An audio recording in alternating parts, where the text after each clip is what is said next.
Hello बच्चों, इस समय पूरा विश्व और उसके साथ साथ हमारा देश वैश्विक महामारी कोरोना से पीड़ित है। इस स्थिति में विद्यालयों में कक्षाओं का चलना लगभग असंभव है। विद्यार्थियों का नुकसान भी न हो और सरकार द्वारा निर्देशित नियमों का पालन हो। इस परिस्थिति में काफ़ी सोच विचार करने के पश्चात ये निर्णय लिया गया है कि बच्चों तक विषय से संबंधित जानकारी पहुंचाई जाए। उसके लिए इस इलेक्ट्रॉनिक्स माध्यम का चयन किया गया है। आइए हम सब इंटरमीडिएट इंग्लिश प्रोज कक्षा 12 के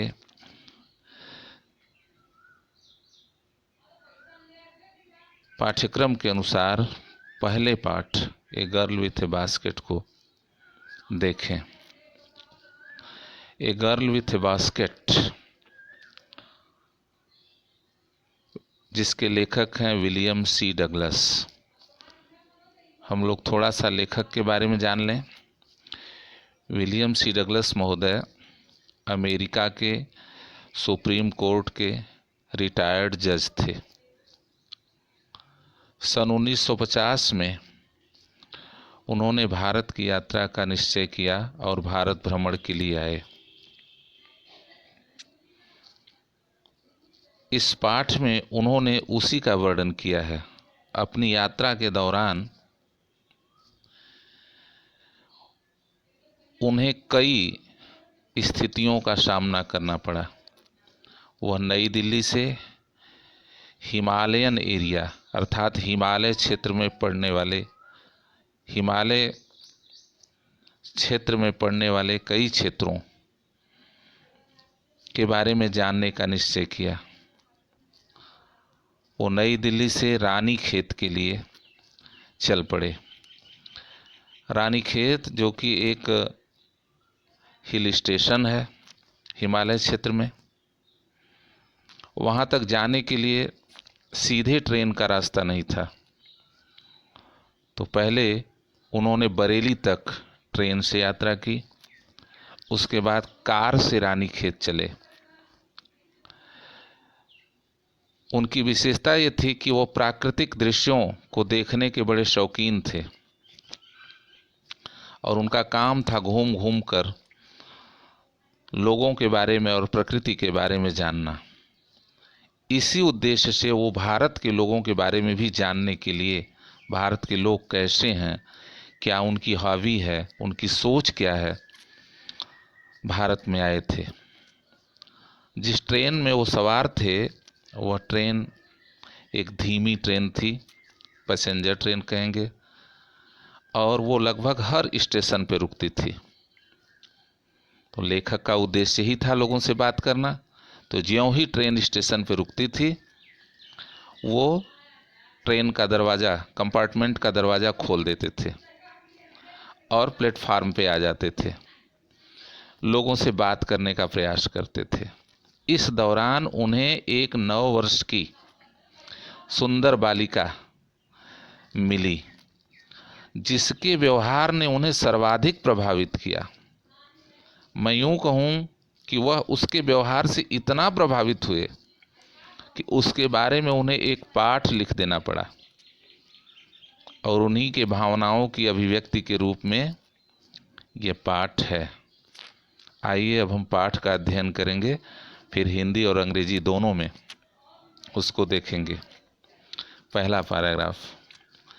I had left New Delhi for the Himalayas.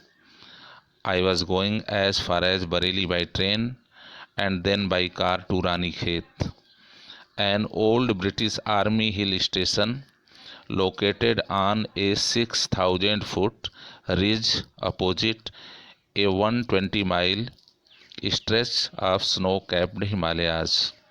The train was slow and it stopped at all the way stations. At every stop, I swung open the door of my compartment and walked the platform.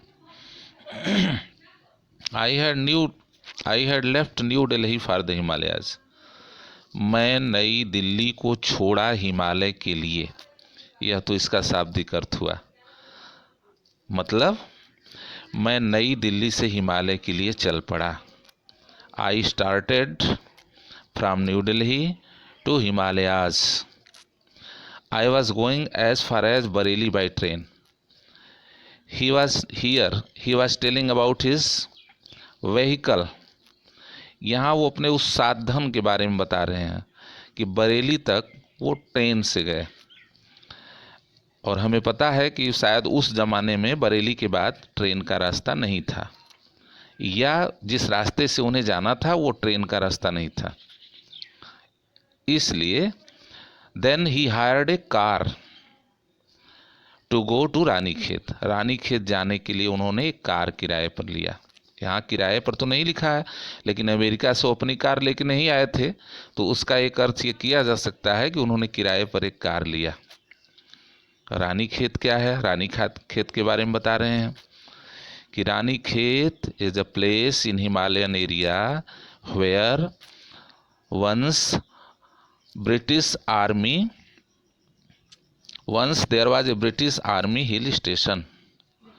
रानीखेरिया में एक ऐसा स्थान था जहां British army का एक hill station था, पर्वतीय क्षेत्र था, पर्वतीय केंद्र था, क्षेत्र नहीं बल्कि केंद्र।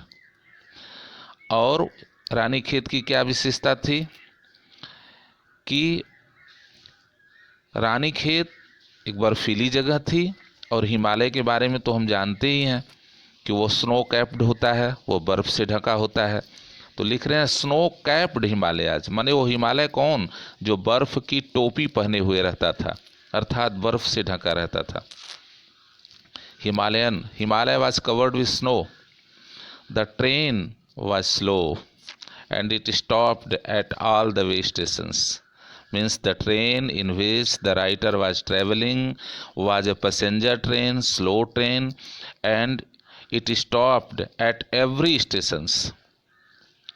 अर्थात ये ट्रेन ऐसी थी जो धीमी चलती थी और हर स्टेशन पर रुकती थी। At every stop means wherever it stopped, at every station.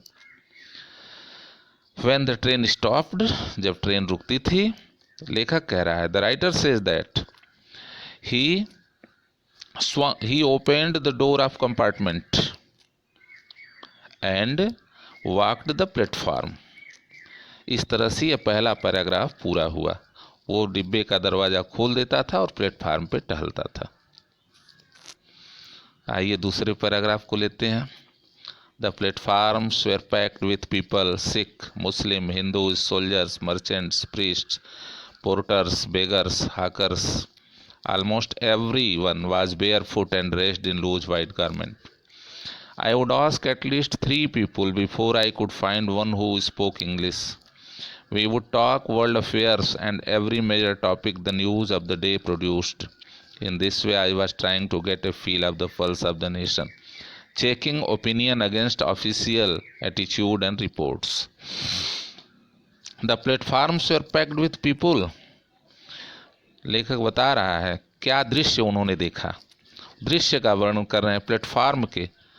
He is describing about the scene of the platforms, the situations of platforms packed with peoples, means लोग प्लेटफार्म पे भरे हुए थे। There was too much crowd. Oh, the platforms were overcrowded. और उसमें कौन कौन थे? सिख, मुस्लिम, हिंदू, सोल्जर, मर्चेंट्स व्यापारी, प्रीस्ट्स माने धर्मगुरु, पोर्टर्स जो सामानों को घूम घूम कर बेचते हैं, या पोर्टर्स मीन्स वो जो सामानों को ढोते हैं प्लेटफार्म पे, जिनको हम कुली भी कहते हैं, बेगर्स भिखारी भी, और हाकर्स घूम घूम कर बेचने वालों को, हाकर्स जो खोमचे वाले ठेले वाले। अर्थात प्लेटफार्म पे लगभग सभी धर्मों के लोग और समाज के हर वर्ग के लोग, चाहे व्यापारी हों, सिपाही हों, धर्मगुरु हों, कुली हों, भिखारी हों, सब थे। Almost every one was barefoot and dressed in loose white garment. सबके बीच एक विचित्र समानता थी। There was a strange similarity among the people. एक विचित्र समानता थी। वो क्या थी कि सभी लोग लगभग नंगे पैर थे। Every one was barefoot but there were no shoes in their legs, in their feet. And सभी ने सफ़ेद ढीले वस्त्र पहन रखे थे। everyone was in loose white garment। यह समानता थी। I would ask at least 3 people before I could find one who spoke English। There was problem before the writer। उसके सामने एक समस्या थी। क्या? He was English speaking people। वो अंग्रेजी बोलने वाला था। And the people who were on the platforms, they were Hindi speaking, Urdu speaking person. तो लेखक के सामने उनसे संवाद स्थापित करने में दिक्कत होती थी। तो उसी का वर्णन कर रहे हैं कि I would speak at least 3 people. At least means कम से कम, लिटिल लेस लिस्ट। लिटिल माने थोड़ा, लेस उससे थोड़ा, और लिस्ट सबसे कम। तो कहते हैं कि मैं कम से कम 3 लोगों से बात करता था, तब जाकर मुझे एक अंग्रेजी बोलने वाला व्यक्ति मिलता था। अर्थात there were very few people who could spoke English. और कहते हैं जब मुझे अंग्रेजी बोलने वाला, when I got a English an English speaking person, तो we would talk world affairs. हम दुनिया के मामलों के बारे में, अफेयर्स मामले के बारे में बात करते थे। एंड एवरी मेजर टॉपिक, और एवरी माने प्रत्येक, मेजर माने बड़े, टॉपिक माने विषय, of the news of the day, उस दिन का जो होता था समाचार, उस पर बात करते थे। मतलब क्या था उनका? What does it mean? What ये था कि इन दिस वे, इस तरह से, I means he, writer, was trying to get a feel of the pulse of nation। He was trying to know the opinion of the people। इस तरह से वो कोशिश कर रहा था। फील ऑफ द पल्स माने भावनाओं को, लोगों को समझने का।